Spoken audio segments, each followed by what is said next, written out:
Hi, my name is Pamela Gratz and I am a teacher at Roosevelt School.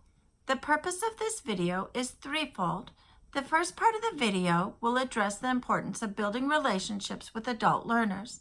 The next portion is on how to teach new instructional coaches how to form positive and effective relationships with teachers.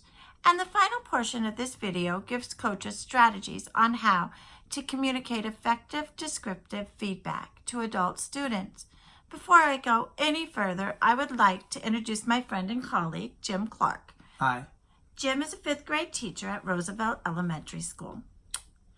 Just like it's imperative that teachers build rapport with students to facilitate learning, it's also essential that instructional coaches form relationships and build rapport with the teachers on their staff. This is important for a variety of reasons. First, teachers are more open and responsive to the coach's ideas and support, as well as being more willing to work with the coach.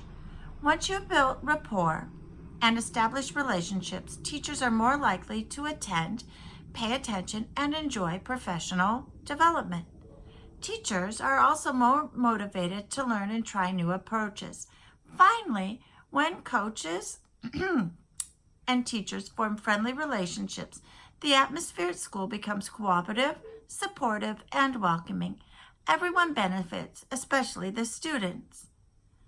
One strategy to build effective positive relationships with teachers is to use social interaction. You would do this by discussing a non-school subject.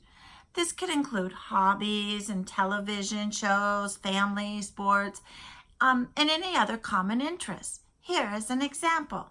Hi, Jim. How are you today? I'm doing great. I'm really looking forward to the end of the school year. Hey, me too. I heard that your son Jimmy is going to the University of Wyoming. How does he like it there? He's really enjoying it. There's a lot of opportunity for hiking, camping, kayaking, and all the other stuff he likes, as well as it being academically challenging. Wow, that sounds like so much fun. What is he studying? Math. Ooh, that sounds hard. Does he want to be a teacher like you? Maybe a teacher or an actuary, but I think he'd make a great teacher. You should bring him to school one of these days for a visit next time he's home from college. Sounds good. A second strategy to build effective, positive relationships with teachers is to make the content fun and enjoyable. An instructional coach can do this by being friendly, being a great listener, adding humor when appropriate, and generally by just being themselves.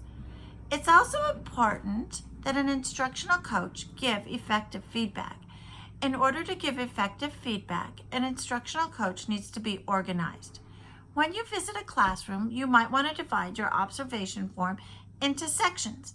Perhaps one section could be for classroom management, one could be for curriculum, one for questions that you might want to ask the teacher, and one for teaching strategies that you observe.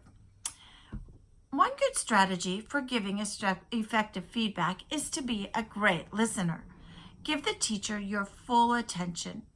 A second strategy for giving effective feedback is to always be positive and to be non-evaluative. Remember, you are there to support the teacher and not to evaluate them. You can recognize something positive, then discuss a need or a suggestion you might have for them, and then end on a positive note. Hey, Jim, I loved your lesson. Your students were so attentive, and you did a fantastic job introducing your students to the new vocabulary. To be honest, I was amazed about how much I learned about Leonardo da Vinci.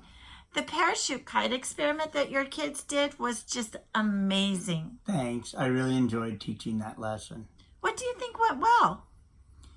The students were able to make connections, and they were enjoying the lesson so much they were very engaged. What was difficult for you? Was there anything that you felt that you might want to improve on?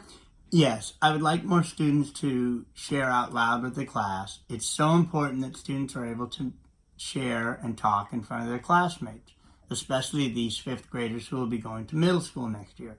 It's always the same students who share, while others never volunteer. I'm looking for ways to have more student involvement and to have more students share out in class.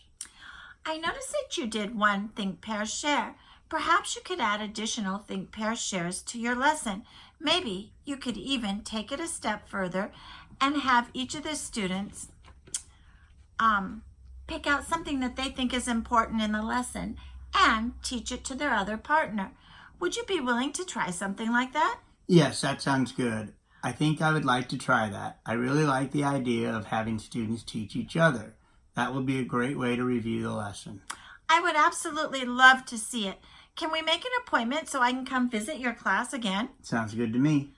You have an amazing rapport with your students. Thank you so much for your time.